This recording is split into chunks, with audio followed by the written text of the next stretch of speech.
क्या आप जानते हैं कि इस दुनिया में आने के बाद हर इंसान सबसे पहला एक्सप्रेशन क्या सीखता है?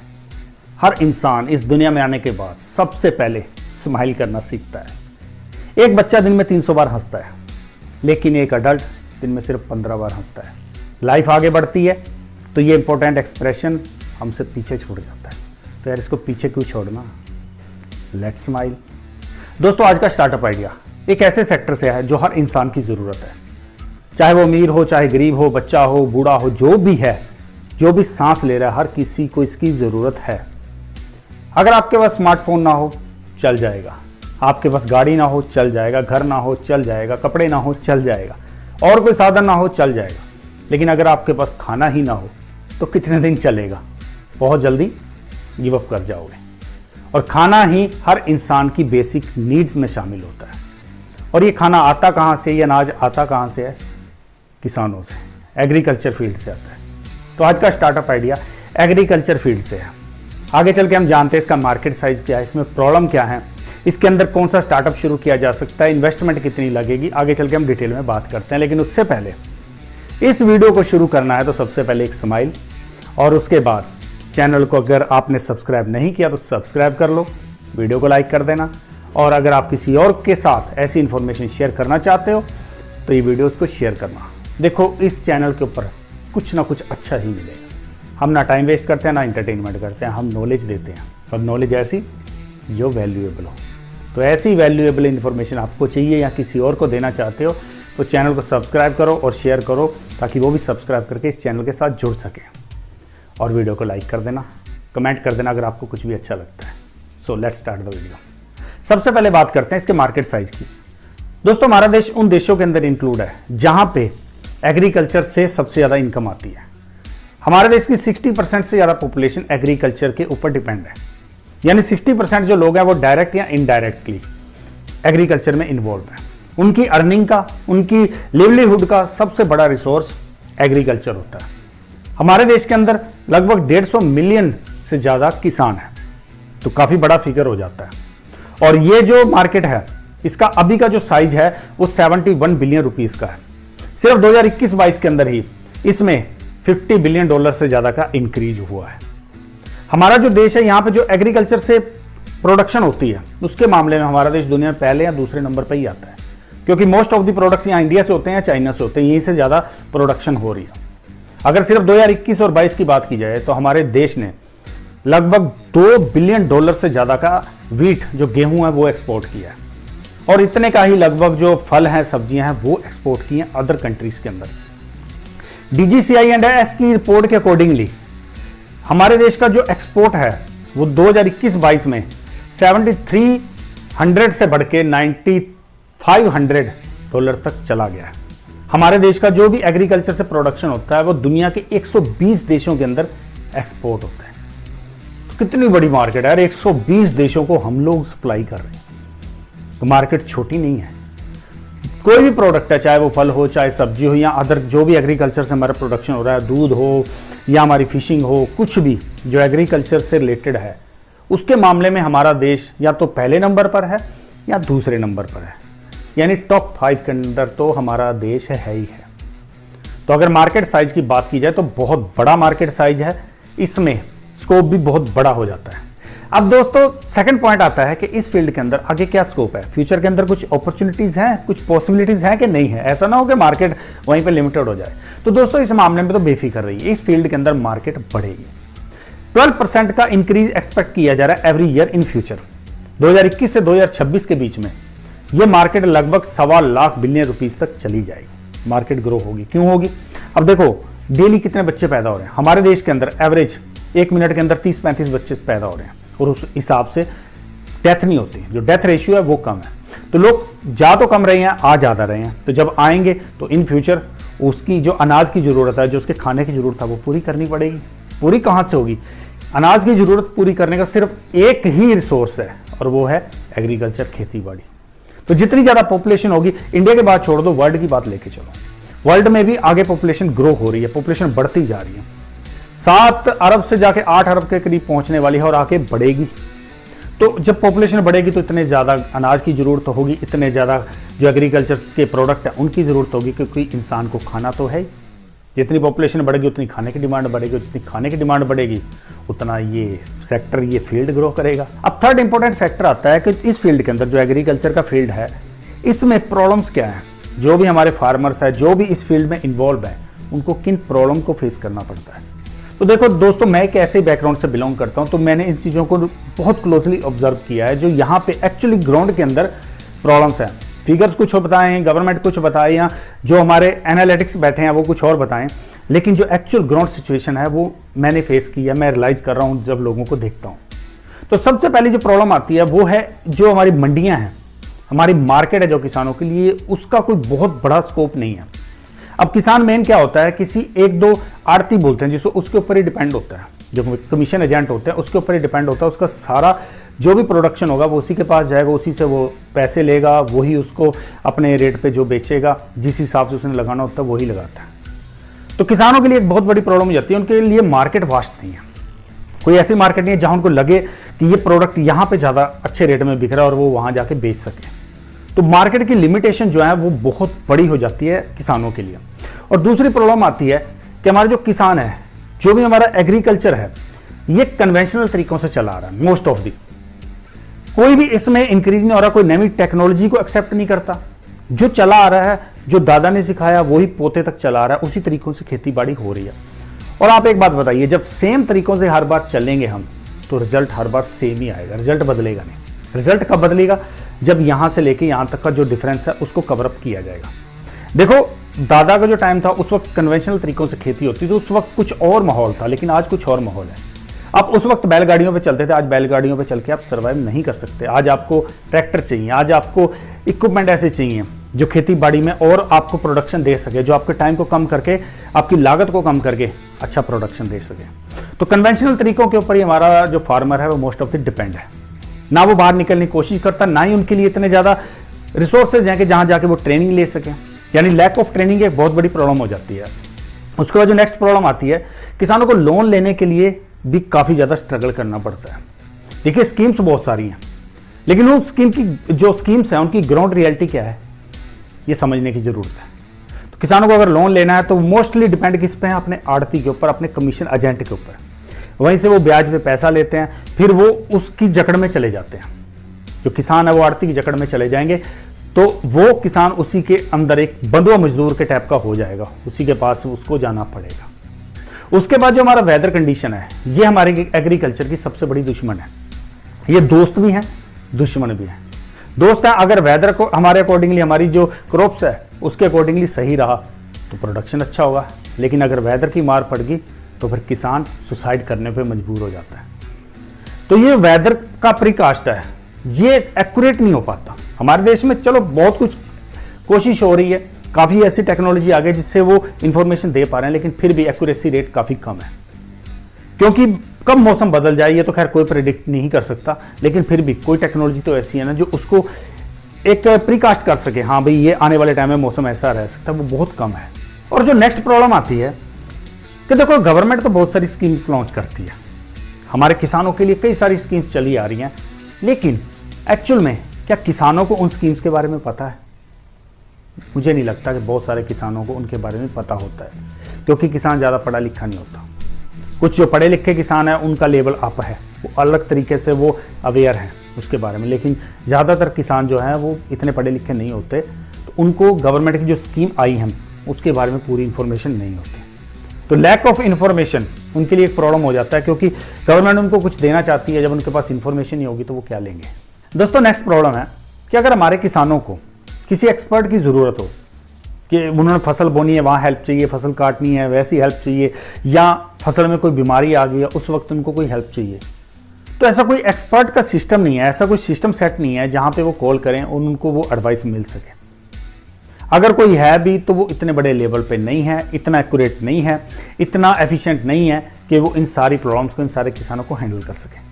तो ऐसा एक सिस्टम नहीं है। अगर किसानों को ज़रूरत पड़े कि भाई मुझे प्रॉब्लम आई, तो वहीं कॉल करे और वहाँ से कोई एक्सपर्ट उनके पास आए, या एक्सपर्ट उनको फ़ोन पे कोई एडवाइस करे, ऐसा सिस्टम किसानों के पास नहीं है। अगर है भी तो किसानों को कोई नॉलेज नहीं है इसकी। क्योंकि मैं जो देखता हूँ अपने फील्ड के अंदर यहाँ किसान बस एक दूसरे को देख के चल रहे हैं। अगर फसल में बीमारी आ गई तो किसी ने क्या दवाई डाली वही वो डालेंगे।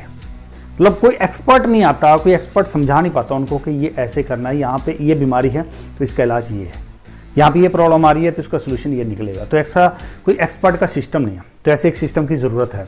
दोस्तों नेक्स्ट प्रॉब्लम है कि हमारे जो किसान है जो खेती बाड़ी में फर्टिलाइजर्स यूज़ करते हैं, इसका जो रेट है ना, तो इसमें कोई यूनिफॉर्मिटी मिलती है ना ही ये इतने मार्केट के अंदर अवेलेबल हैं। इनकी अवेलेबिलिटी बहुत कम है। जितने भी फर्टिलाइजर्स वगैरह होते हैं किसानों को लाइनों में लगना पड़ता है, धक्के खाने पड़ते हैं, तब जाके उनको यूरिया मिलेगा, तब जाके उनको डाई मिलेगी, तब जाके उनको खाद मिलेगी, तब जाके उनको दवाइयाँ मिलेंगी जो फसलों में डालनी है, जो बीमारियों से लड़ सकें। तो इसकी अवेलेबिलिटी जो है वो बहुत कम है और इसका रेट भी ऐसा है कि हर किसी का अलग अलग रेट है। तो जब ब्लैक में मिलेगा तो फिर मनमर्जी के रेट लगते हैं। तो ऐसा कोई एक सिस्टम होना चाहिए जो इनको एक्यूरेट रेट पे, जो रेट के अंदर यूनिफॉर्मिटी लाए। ऐसा एक सिस्टम की कमी है हमारे देश के अंदर। तो दोस्तों बात आती है उस स्टार्टअप आइडिया की जिसके थ्रू हमने ये सारी प्रॉब्लम सॉल्व करनी है। इस स्टार्टअप आइडिया का नाम है कृषि। कृषि 150 मिलियन किसानों की जरूरत होना चाहिए। किसान जो भी प्रॉब्लम फेस कर रहा है उसको हमने इस स्टार्टअप के थ्रू सॉल्व करने की पूरी कोशिश करनी है। सबसे पहले तो हमने क्या करना है कि देश की जितनी भी मंडियां हैं, देश की जितनी कंपनियां हैं जो एग्री कल्चर से रिलेटेड जितने भी प्रोडक्ट खरीदती हैं, जितने बड़े डीलर्स हैं, उन सब की डिटेल हमने इस ऐप में लेके आनी है, ताकि अगर किसान को लगे कि मेरे को इस जगह पे रेट सही नहीं मिल रहा तो वो डायरेक्ट कंपनी के साथ कांटेक्ट करके वहां पे बेच सके। यानी मार्केट ओपन होनी चाहिए। तो उनको हमने हर इंफॉर्मेशन प्रोवाइड करानी है कि ये इसको खरीद रहे हैं, अगर एक्सपोर्ट भी कर रहे हैं तो किस तरीके से कर रहे हैं, अगर वो डायरेक्ट इन्वॉल्व होना चाहते हैं तो वो सारी इन्फॉर्मेशन, ताकि किसान का जो प्रोडक्ट है वो एक बड़ी मंडी में पहुंच सके, बड़ी मार्केट में पहुंच सके और उसको सही रेट मिल सके। उसके बाद जो वेदर है, वेदर की हमने एक्यूरेट इंफॉर्मेशन प्रोवाइड करवाने की कोशिश करनी है, ताकि किसानों की फसलों को कम से कम नुकसान हो सके, वो अच्छा प्रोडक्शन ले सके। उसके बाद जो नेक्स्ट प्रॉब्लम आती है कि लोन की। लोन के लिए जो प्रोसेस है उसको हमने सिंप्लीफाइज करना है पूरे का पूरा। किसी को लोन चाहिए with in few hours, minimum documents के साथ, मिनिमम टाइम के साथ उसको हम प्रोवाइड कराएं, मिनिमम इंटरेस्ट के साथ उसको हम प्रोवाइड कराएं। अगर किसी को लोन चाहिए अप्लाई करते ही विद इन फ्यू डेज और विद इन फ्यू आवर्स उसके अकाउंट में वो पैसा क्रेडिट हो जाना चाहिए। और उसके बाद जो किसानों को ट्रेनिंग है वो प्रोवाइड करवानी है स्टार्टअप के थ्रू। देखो ट्रेनिंग ही एक ऐसी चीज़ है जो किसी को बेटर बना सकती है, किसी को आगे लेके जा सकती है। तो जितना किसान सीखेगा, जितना वो ट्रेन होगा, उतना वो अच्छा प्रोडक्शन ले सकता है, उतना वो एडवांस खेतीबाड़ी कर सकता है। उसके लिए टाइम टू टाइम हमने जो उसका ट्रेनिंग सेशन ऑर्गेनाइज करना है, उनको बताना है कि ये नई टेक्नोलॉजी है, ये नए इक्विपमेंट आए हैं, नए तरीकों से खेती करके अच्छा प्रोडक्शन हो जाए। फॉरेन की जो टेक्नोलॉजी है उसको हमने दिखाना है कि कैसे ये कर रहे हैं। मतलब उनको टाइम टू टाइम हमने ट्रेन करते रहना है कि वो अच्छा प्रोडक्शन ले सके। जितना वो ट्रेन होंगे उतना वो सीखेंगे। और उसके बाद इस स्टार्टअप में हमने एक एक्सपर्ट अपॉइंट करना है। अगर एक किसान हमारे साथ रजिस्टर करता है तो एक एक्सपर्ट को हमने उसके साथ असाइन कर देना है कि उसको जब भी ज़रूरत पड़े वो कॉल करे, 24 आवर्स वो अवेलेबल रहना चाहिए। तो जैसे वो कॉल करे, उसको जिस भी टॉपिक के ऊपर खेती बाड़ी से रिलेटेड जो भी इंफॉर्मेशन चाहिए वो हमने उसको दे देनी है। इसके लिए क्या करना पड़ेगा हमें, जो हमारे कृषि साइंटिस्ट होते हैं, जो एग्रीकल्चर के साइंटिस्ट हैं वो हैं, या कुछ एक्सपर्ट इसमें बैठे होते हैं, उन सबको कॉन्टैक्ट करना होगा, उन सबको एक प्लेटफॉर्म पर लाना होगा। या हम एक ऐसा सिस्टम सेट कर सकते हैं जिससे हर प्रॉब्लम का सोल्यूशन हम किसानों को तुरंत दे सकें। क्योंकि जितनी उनकी प्रॉब्लम सॉल्व होगी, जितना वो हमसे सेटिस्फाई होंगे, उतना वो हमारे स्टार्टअप के साथ जुड़ते जाएंगे। तो इस स्टार्टअप के थ्रू हमने किसानों की लगभग हर प्रॉब्लम को कवर करना है। थोड़ा सा फील्ड में घूमना पड़ेगा कि एग्रीकल्चर में कौन से जो हमारे फार्मर है उनको कौन सी ज़्यादा प्रॉब्लम फेस करनी पड़ी है, जिनको हम अपने स्टार्टअप के थ्रू सॉल्व कर सकते हैं। देखो ये स्टार्टिंग में आइडिया है। आप जब इस फील्ड में पैर रखोगे तो कई सारा कुछ आपको सीखने को मिलेगा, कई सारी चीज़ें नई आप ऐड करते जाओगे। मैं सिर्फ आपके सामने एक स्टार्टअप आइडिया ला सकता हूँ, कुछ बेसिक इन्फॉर्मेशन दे सकता हूँ, लेकिन एडवांस और डिटेल इन्फॉर्मेशन आपको तब मिलेगी जब आप इस फील्ड में एंट्री करोगे, काम करोगे, तब पता चलेगा। ये सिर्फ एक बेसिक स्ट्रक्चर है, ये एक फ्रेमवर्क है जिसके थ्रू आप इस फील्ड में जा सकते हो, लेकिन इसको कंप्लीट इन्फॉर्मेशन मैं नहीं कहूँगा। कंप्लीट इन्फॉर्मेशन आपको तब मिलेगी जब आप इस फील्ड के अंदर पैर रखोगे, तब भी कंप्लीट नहीं होगी, क्योंकि हर रोज़ आपको नए चैलेंजेस, नई प्रॉब्लम फेस करनी पड़ेंगी, और ये जब आप काम करोगे तब आपको पता चलता जाएगा।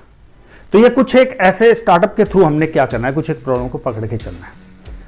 इनफैक्ट अगर मैं कहूँ ये वन स्टॉप सोल्यूशन होना चाहिए हमारे जो किसान हैं उनकी हर प्रॉब्लम के लिए, चाहे वो उनके कैटल्स हों, चाहे उनकी क्रॉप्स हों, जो भी उनकी किसान से ये खेती बाड़ी से रिलेटेड जो भी चीज़ें हैं वो सारी इस प्लेटफॉर्म पर हमने लेके आनी है। इतनी बड़ी मार्केट है यार, 150 मिलियन से ज़्यादा किसान हैं, 60% से ज़्यादा हमारे देश की पॉपुलेशन इस फील्ड के अंदर है, 20% से ज़्यादा जीडीपी के अंदर कंट्रीब्यूशन है। तो मार्केट बड़ी है। इसमें से अगर आप 1-2 करोड़ को भी अपने स्टार्टअप पे ले आते हो तो सोचो आपके स्टार्टअप का आइडिया, जो आपके स्टार्टअप का साइज है वो कहाँ तक जाएगा। अब बात करते हैं उस इंपॉर्टेंट फैक्टर के ऊपर जो एक बिजनेस के लिए, एक स्टार्टअप के लिए जानना सबसे ज़्यादा जरूरी है, और वो है कि इस फील्ड के अंदर अगर स्टार्टअप शुरू करना है तो कितनी इन्वेस्टमेंट की ज़रूरत पड़ेगी। देखो, सबसे पहले तो अगर आप इसको फिजिकली शुरू करते हो तो मार्केट इतनी सी रहेगी। तो मार्केट को इतना बड़ा करना है तो आपको इसको ऑनलाइन लाना पड़ेगा, और ऑनलाइन लाने के लिए आपको क्या चाहिए, एक मोबाइल ऐप चाहिए और एक वेबसाइट चाहिए। वेबसाइट आप बाद में बना सकते हो, लेकिन मोबाइल ऐप तो मस्ट है। आजकल किसानों के पास भी स्मार्टफोन है, ऐसा नहीं है कि किसान वो जो फिल्मों में दिखाते थे वो नहीं है। अब किसान भी थोड़े एडवांस हो रहे हैं, उनके पास भी स्मार्टफोन है, तो एक ऐप होगी, ऐप को खोलते उनको इन्फॉर्मेशन मिल जाएगी। तो ऐप बनाने के लिए आपको 50,000 से 2 लाख तो मिनिमम खर्च करना पड़ेगा, बाकी फीचर के ऊपर डिपेंड करता है।